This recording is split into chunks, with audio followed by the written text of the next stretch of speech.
Selamat pagi para pendengar Blessing Morning.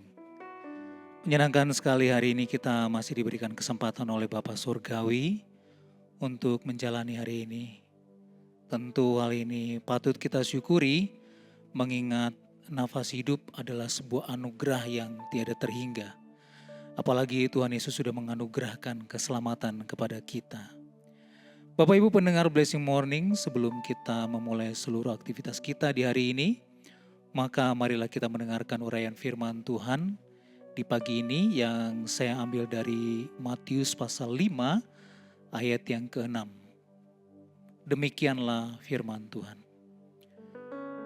Berbahagialah orang yang lapar dan haus akan kebenaran, karena mereka akan dipuaskan.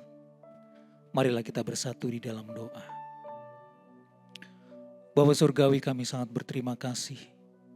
Kami bersyukur bahwa Engkau adalah Allah yang sangat baik, bahkan sungguh-sungguh baik di dalam hidup kami. Kami menikmati hari ini dan Engkau memberikan kepada kami satu hari lagi untuk kami jalani. Dan itu adalah sebuah anugerah bagi kami.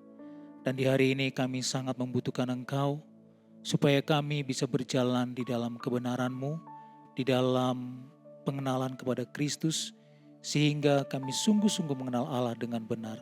Tolonglah kami ketika kami mendengarkan uraian daripada firman-Mu, kiranya Roh Kudus-Mu yang akan menyingkapkan dan membuka hati kami, sehingga kami mengenal Allah dengan benar.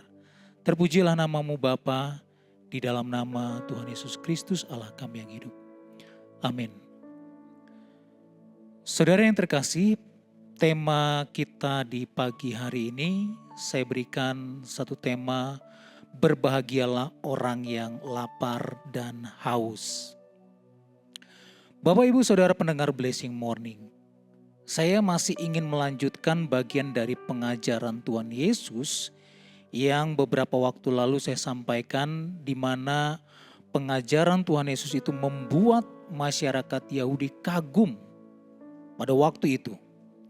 Kekaguman itu bukan tanpa alasan, sebab pengajaran yang diajarkan oleh Tuhan Yesus sangat berbeda dengan para pemuka agama pada masa itu.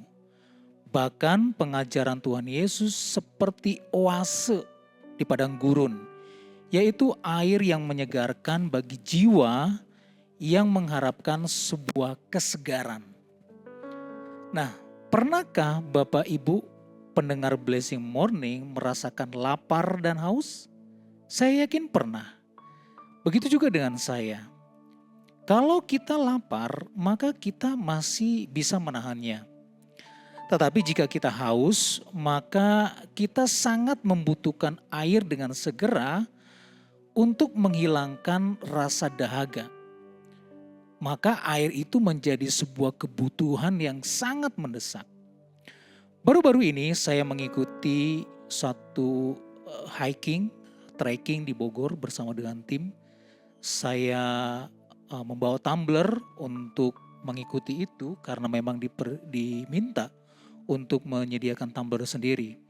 Kami berjalan menyusuri jalan setapak, jalan yang bersawah, hingga sampai di sebuah bukit yang sangat tinggi, dan kami harus naik agar bisa sampai di puncak bukit sebagai tujuan akhir. Nah, Bapak Ibu pendengar Blessing Morning, karena perjalanan yang begitu jauh dan lama, maka persediaan air kami habis. Dan ketika habis dan kami sampai di satu titik tertentu, kami merasa haus dan letih. Merasakan satu kehausan yang begitu berat, ya, sangat-sangat haus sekali. Kemudian kami mencoba mencari air di rumah-rumah terdekat, tetapi kami tidak menemukan. Sampai satu tempat kami akhirnya menemukan, dan di sanalah kami bisa minum dan segar kembali. Bapak Ibu pendengar Blessing Morning, rasa lapar dan haus yang disampaikan Tuhan Yesus itu adalah sebuah gambaran tentang rasa lapar dan haus akan kebenaran. Nah, pertanyaannya adalah siapakah kebenaran itu? Kalau kita membaca di dalam Yohanes pasal 14 ayat yang ke-6, Kebenaran itu adalah Yesus Kristus itu sendiri.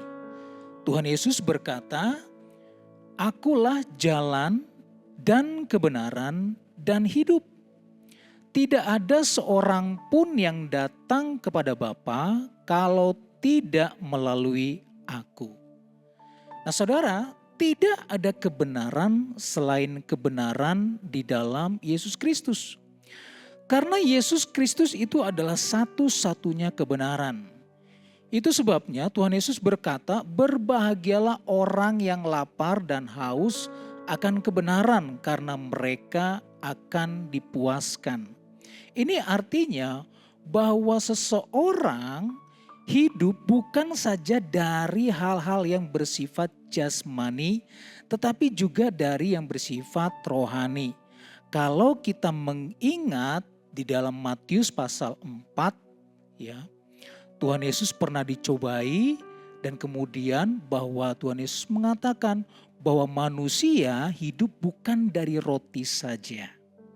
Nah pertanyaannya, bagaimana cara kita memenuhi rasa lapar dan haus akan kebenaran? Inilah yang disampaikan melalui firman Tuhan ketika Tuhan Yesus menghadapi si pencoba yaitu iblis, bahwa manusia hidup itu juga dari firman Allah.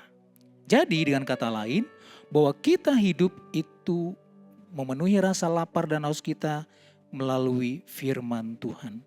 Firman Tuhan yang akan memuaskan dahaga kita untuk mengenal siapa Allah dengan benar. Firman-Nya itu adalah roti kehidupan yang akan memuaskan jiwa kita. Jika Bapak Ibu pendengar Blessing Morning mengalami pergumulan dan persoalan yang berat, maka hanya firman Allah yang dapat memuaskan jiwa kita. Tidak ada cara lain bagi manusia untuk dapat dipuaskan segala kehausan dan dahaga dari aspek spiritual selain bersandar kepada firman Allah. Pertanyaannya adalah, maukah kita membaca dan merenungkan firman Allah setiap hari? Tentu jawabannya ada pada kita masing-masing. Demikian firman Tuhan, kiranya ini menjadi berkat bagi kita semua. Amin. Marilah kita bersatu di dalam doa. Bapa Surgawi, kami sangat berterima kasih. Engkau yang sudah memimpin dan membimbing kami. Karena itu kiranya Engkau yang selalu akan melanjutkan pimpinan-Mu itu di dalam hidup kami. Biarlah kami seperti yang disampaikan oleh diri-Mu sebagai orang-orang yang berbahagia, yang lapar dan haus akan kebenaran. Sehingga Engkau akan memuaskan dahaga kami untuk mengenal Allah dengan benar. Biarlah kami boleh berjalan di dalam kebenaran-Mu di sepanjang hari ini. Dan tuntunlah kami supaya kami hidup di dalam firman-Mu. Terima kasih Bapa. Ini doa kami, terpujilah Tuhan Yesus Kristus. Saudara, arahkanlah hatimu dan pikiranmu kepada Tuhan dan terimalah berkat dari diri-Nya. Tuhan memberkati engkau dan melindungi engkau. Tuhan menyinari engkau dengan wajah-Nya dan memberi engkau kasih karunia. Tuhan menghadapkan wajah-Nya kepadamu dan memberi engkau damai sejahtera. Kiranya kasih karunia dari Allah Bapa dan cinta kasih dari Tuhan Yesus Kristus serta persekutuan dengan Roh Kudus yang akan memberkati kita dari saat ini sampai selama-lamanya. Amin.